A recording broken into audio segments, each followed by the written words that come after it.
Hi, Indy.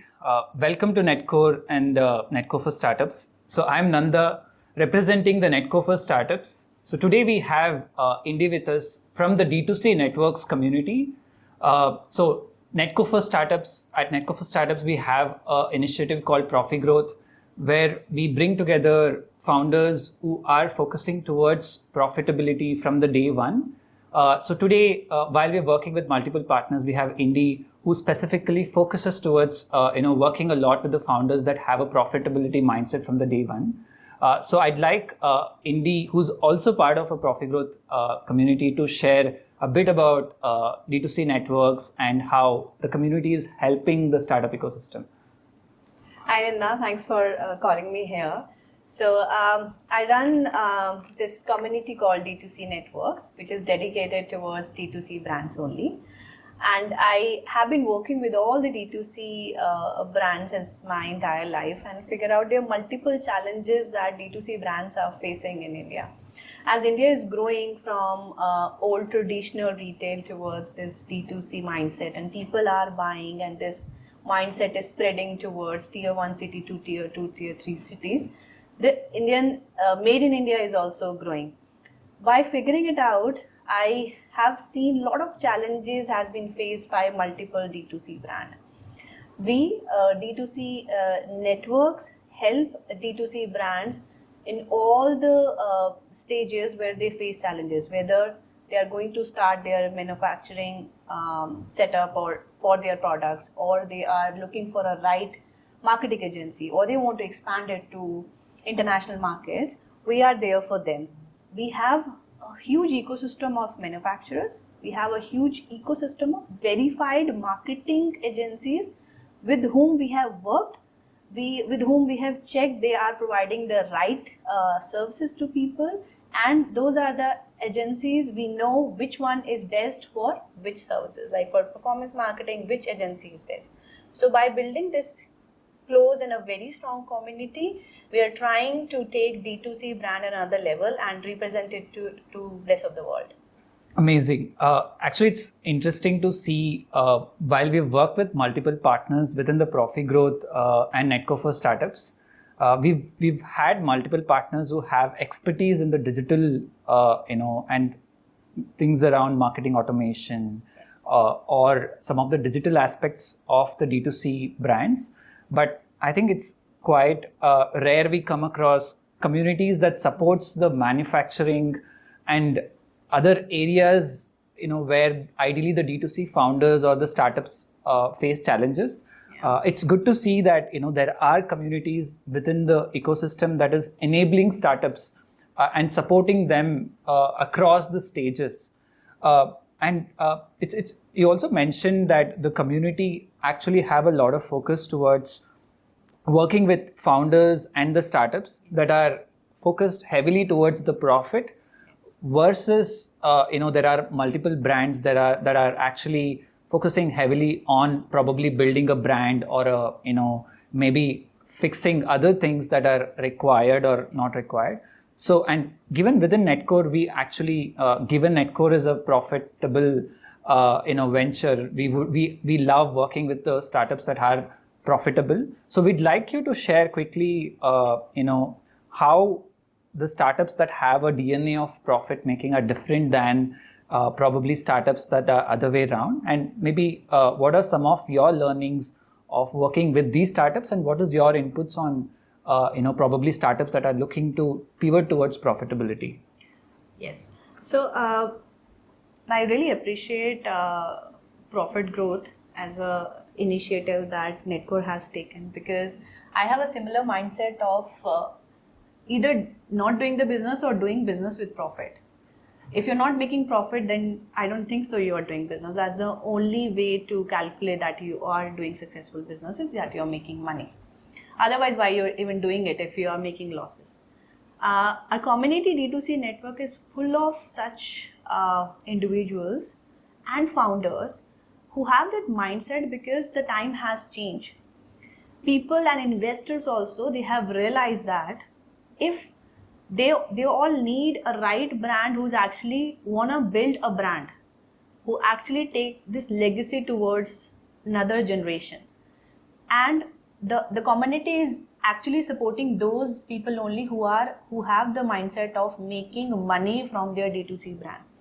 I completely understand initially when we start, there is a time when we have to take some decision and we cannot come EBITDA positive, we cannot make money. But the right mindset can actually take you to that direction when your goal from the day one is to make profits. And I would suggest all the D2C brand also, if your goal is not, if you are not making money, if you are not, you don't have inventory, you're running out of inventory, your customers are complaining, then you're not running a business. You're only running a business when you are saving some money and making money. Whether it's your money or it's investor money, it's a money and it's a business. That I would always recommend. Coming to the parameters, when we talk to how we actually evaluate the founder has the same mindset, because that's one of the criteria of the community to become a member in D2C network. When we speak to the founders, we understand all those founders who have that mindset of making profits, their mindset is completely to make a brand. Their only goal is to take brand from 0 to 1 and 1 to 10. That's the only goal. So the founders who are associated, the founders who are looking for to build a legacy, they have the profit making mindset. Okay, so and you mentioned that you only focus towards working with the founders that are profit first, the mindset who have Yes. to have profits, and it's interesting to see that while a lot of founders are actually burning a lot of their money on ads and other channels, the founders that are with the profit first mindset are also focused towards building a brand. And so how can a profitable startup or a startup that wants to have a profitable pathways can build a brand without the other ways in which probably most of the digital so-called gurus advocate about building a brand? What are some of the best ways that a bootstrapped D2C brand can think about building their brand? I would start from the product. Okay. Because that is, unless you don't have a right product, you cannot build a brand around it. To find a right product, I have worked with a lot of D2C brands. I give an example of few that they feel that skincare industry is growing in one direction and they just go and read the backside of any product that this face wash is working very well. They take the manufacturer address and just put an inventory, and they think that just putting inventory on Amazon will work and they can make profit. It doesn't work that way. Even if I'm working with other brands also who are coming up with this product called travel organizers. It's a very simple product, but it's a very important product.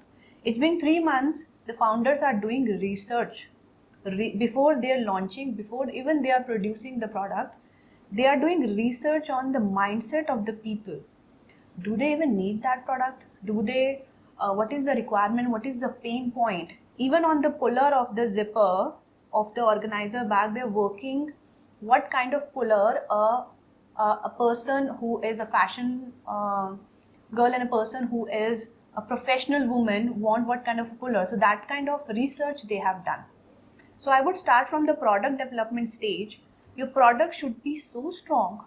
Your product should be so connected with the user who is using it.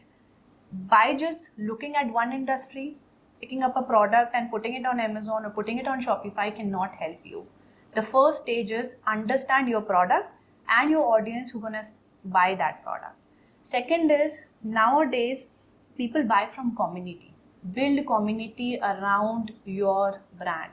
Unless you are not creating a community, people relate to their similar people, they're like-minded people.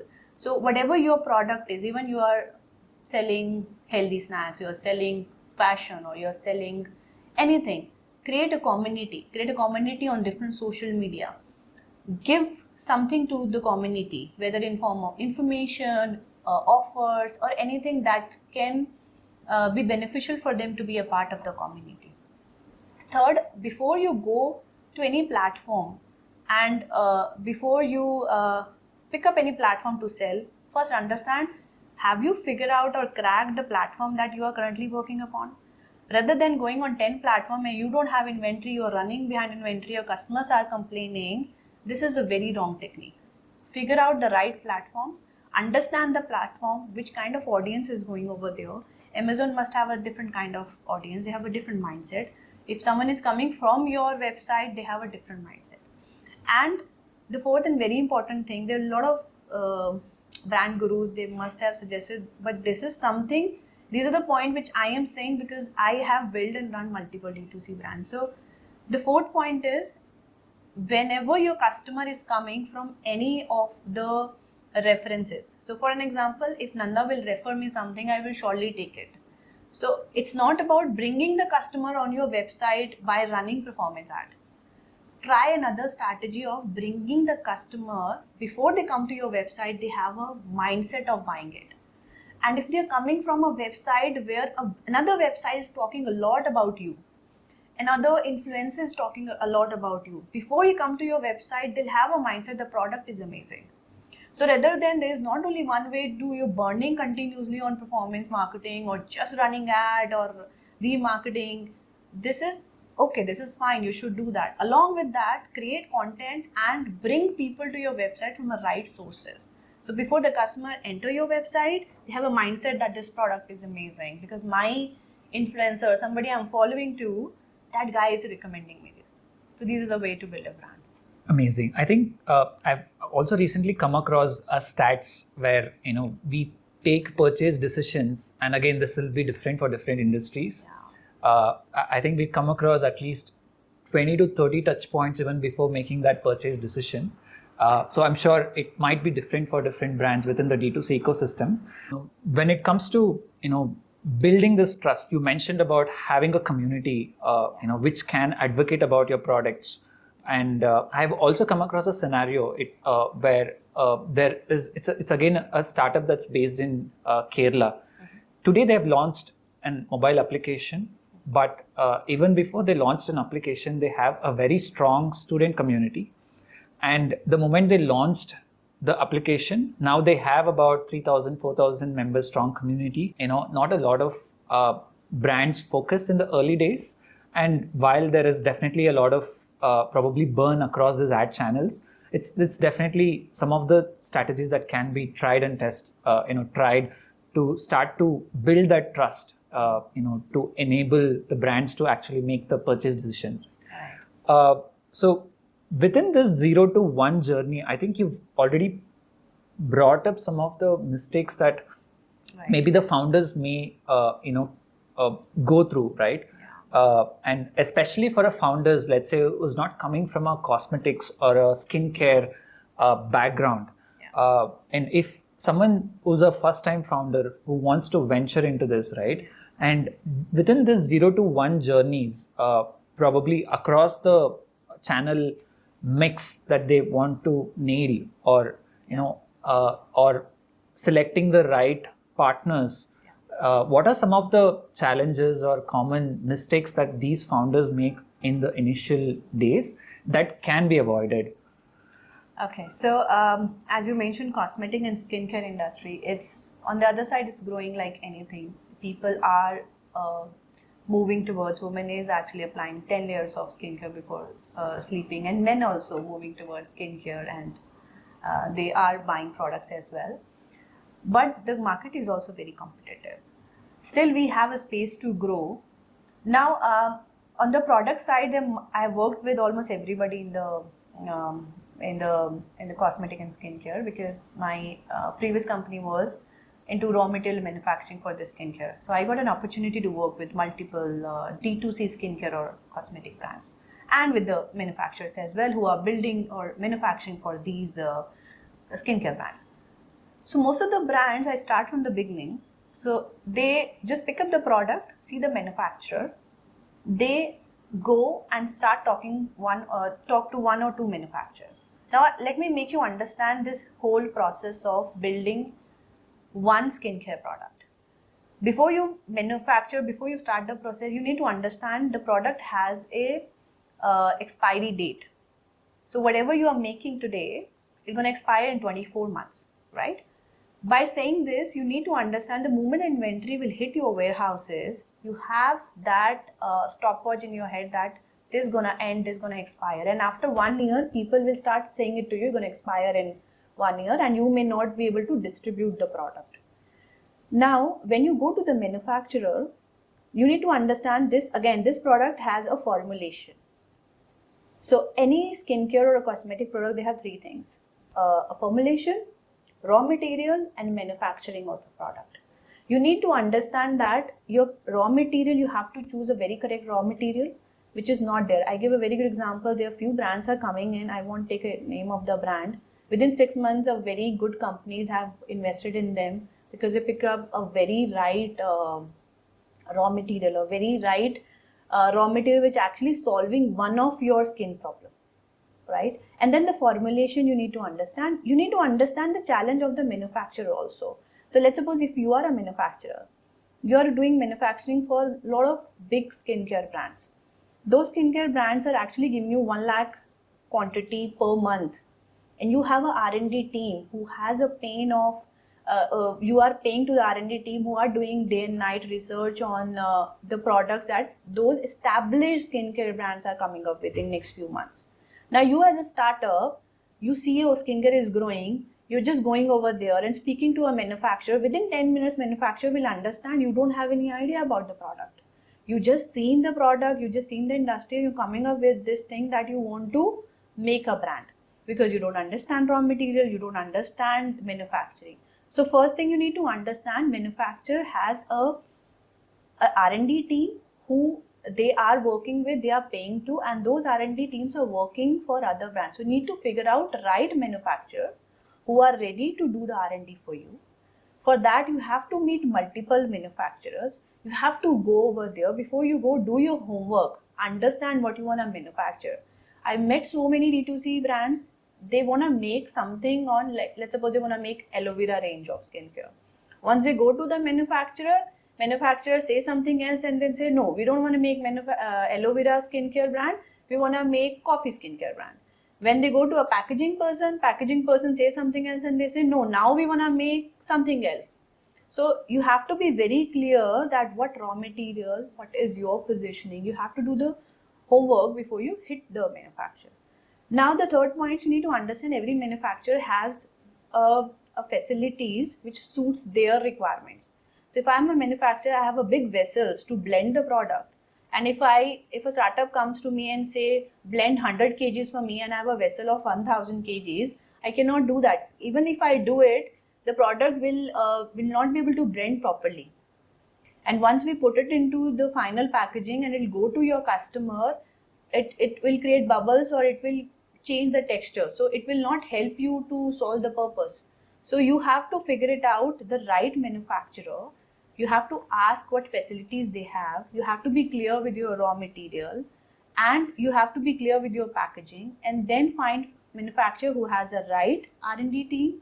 They all have right R&D team who can actually do this formulation for you. A right packaging people who can provide a packaging accordingly, and a manufacturer who's ready to make small batches for you. Because you need to understand, you have to understand the market first with smaller inventory because it has an expiry as well. Interesting. So these are the mistakes they do continuously. And I think, let's say if someone wants to expand to tier 2, tier 3, while some of the large organizations who have like good budget, can invest in some of the manufacturing hubs or, R&D facilities, while some of the startups who wants to expand, right? I assume relationship building is critical, especially when someone is probably nailed their tier 1 or some specific niche markets. And how should they think about, considering, and what are some of the ways in which they can identify right partners across these, probably it could be in selecting the right supplier or manufacturers or R&D facilities, or selecting the right retail distribution partners. What are some of the, again, given, let's say, founders who get started at a specific probably market, it could be in tier 2, tier 3, right? Now they don't have exposure to other markets. What are some ways, they can get started in this scenario? Uh, so, so you're talking about going from online to offline? It could Or be both, expanding? expanding to tier 2, tier 3, right? Like, how can, they think about building probably his relation, how does the relationship, with these different manufacturing hubs or retail distributors or R&D facilities work differently in the tier 2, tier 3 cities? Okay. And probably what are some of the things that the startups who are getting started or who already have a line of products within some of these markets and now they want to expand should think about? Okay. So it's a very good question actually. So tier 2, tier 3, they all manufacturer has the same kind of challenges. You will face the same kind of challenges. So before you go and meet them, you have to understand what exactly you want to do. You want to come up with 5 products.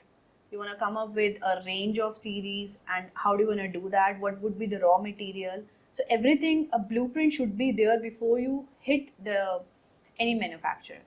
So and while doing that, let's suppose how you can create that blueprint is you need to understand your market. You need to understand, let's suppose if I want to launch any skincare product, I need to understand what problem I'm solving. People generally go by the similar kind of product that other countries are doing or some other brand has done very well. Let's suppose I pick up the coffee is doing pretty good, I want to make a range in coffee, but that market is already captured. What else we are giving it to the audience? So we need to understand what challenge they have. Let's suppose we want to make a product for somebody who has acne problem, somebody who has a dry skin. So these challenges you need to pen it down, and what are the solutions you can give it for those challenges that these people are facing. Once you define your audience, you make a blueprint, then you need to understand how many inventory you can manage, what's your budget for the inventory, because this is not something that somebody you're going to buy. It's not a product like a jewelry that you can buy it and sell it on your website or some other thing. It has a limited quantity thing because it involves a vessels, it involves a formulation and raw material, everything, and every stage has a minimum order quantity challenge. So you need to figure it out, like what is the minimum quantity you can manage, how many platforms you're going to target to. Let's suppose I'm going to sell it only on Amazon, or I'm going to sell on my website, or I'm going to start with 10 different websites. So I would be ready with that. We should not face that challenge of less inventory. We should not face this challenge of that I have a lot of inventory and we are not able to sell it because we did not figure out the right audience. More or less, the people, the manufacturers are same. They have their facilities, they have their R&D team. You need to figure out 5, 6 manufacturers and then pick up those who fit into your requirements. You need to go in person with them, talk to them, try to build a relationship with them, try to understand their challenges also. Come back, do homework, go again and talk to them. Then go and meet another person, and third person, and a fourth person. Because some will tell you something else, some will tell you, and then summarize it and figure it out how it's fitting in your requirements. And then find and shortlist the right manufacturer who are able to give you the right advice in raw material, who are near to your place. Logistic is a big challenge for you. And even if you figure out a good manufacturer and you feel that R&D is a problem over there because they're already busy, it's a big manufacturer, then there are a lot of startup also, a lot of other companies also doing the formulation part. You can do that. Go on social media, find a consultants, talk to them, take information. If you hire people who has expertise in the space where you don't have a knowledge, it's not a bad thing. Hire people who can guide you where there is a gap in the knowledge that you have. And or if you don't want to hire anybody, just go to the consultant and talk to them. They are there to guide you, because it's better to pay to the consultant for an hour rather than having an inventory of 10 lakh rupees and feeling bad that you made something which you are not able to sell it. And I assume these are some of the mistakes that a lot of founders would A lot have. of founders, they do every day. They feel, why would we pay something to some consultant? Why would we pay that? Why do we waste time? And eventually they end up working with wrong manufacturers, end up piling up their warehouses with a lot of inventory which they are not able to sell. And cosmetic is something, in fashion also, it's a fast fashion time. Cosmetic is something, it comes with the expiry date. So these things, you have to get involved with your brand day and night and build things one by one by one. Every department, you pick up a challenge, crack it and then move towards. Before you start the manufacturing thing, everything should be clear on paper. Interesting. I think we would love to probably get into the, in fact, details of how Yes. a startup should actually think about maybe having a checklists. If someone wants to start this exact approach. Step by step. Yes. I do have some checklists I would love to share with the Okay. Profit Growth, and then we can share it with D2C Founders, and then they can have that checklist in their hand, and by solving each and every problem they can go ahead with. It's amazing. Yeah, I think it's always good to learn from experts or someone who have already done that, and there is some playbook that we can actually implement, which will help save tons of time for the founders that are part of the community. Hindi, I think we've actually touched upon some of the areas in terms of selecting the right manufacturers and probably the R&D facilities, and also ways in which we can go about expanding and getting onto these. But I think, in fact, these are some of the concepts that's actually less discussed about. Right. Again, in terms of within the 0 to 1 journey, for D2C startups that are spread across different industries, what is a good way to figure out what is the right channel mix that they should have between online, offline, and within online there are now tons of other avenues where D2C brands can actually go live. But again, not all platforms are ideal for all the D2C brands, right? When they're getting started, especially. So what's the ideal way to identify the channel mix? Right. So whether it's online or offline, the most important thing is customer experience. As a customer, if I'm going to any brand's online store or offline store, I should not feel any difference. I should not feel that this online thing is completely different from the offline part. I should feel that I'm coming to a brand. I can either buy online or I can buy offline. The things are same. Inventory is there. I can see it online as well. It is there near to my house. But as a 0 to 1 startup, or if you are starting and you are in an initial stage of running your D2C brand, I would say start with online thing. You will be able to capture a bigger market. You will be able to understand and get the data of the customer very quickly. It would be more cost effective for you. And gradually, once you do that, start finding the right locations. And then once you have actually solved the inventory and different department on online stage, then take it forward to offline, because it's a huge responsibility. You have to hire people, you have to pay rents, and you have to invest a lot of money. So before you do that, you understand your customer through online platforms and get the data, study your customer, and then take it forward to offline. And then figure out where the customer is going and start your retail channel as well. This is the right suggestion I would give. Okay. And how can a brand, if let's say a brand have like probably 2 to 3 line of products, if they have to, get to a stage where they figured out they have to identify the right marketplaces, or they have to crack even whether it is offline or their digital platform, the D2C website, what can they do to, what are the steps that they can consider doing in the initial stages to identify what platform is right for them? So in online stages, I would say there are a lot of platforms. Let's suppose if I talk about Amazon and I am planning to launch any product on Amazon, there are multiple products. For example, Helium 10 is one of them. I can go over there and get a detailed data about the kind of audience is coming, the kind of other sellers, how much money they are making. All I need to do is buy that software, buy the technology, go there, check the data, where your customer is going, how much money they are spending, study that data, and then pick up the channel. Sometimes we just go and launch it, which is the real mistake a lot of D2C brand does.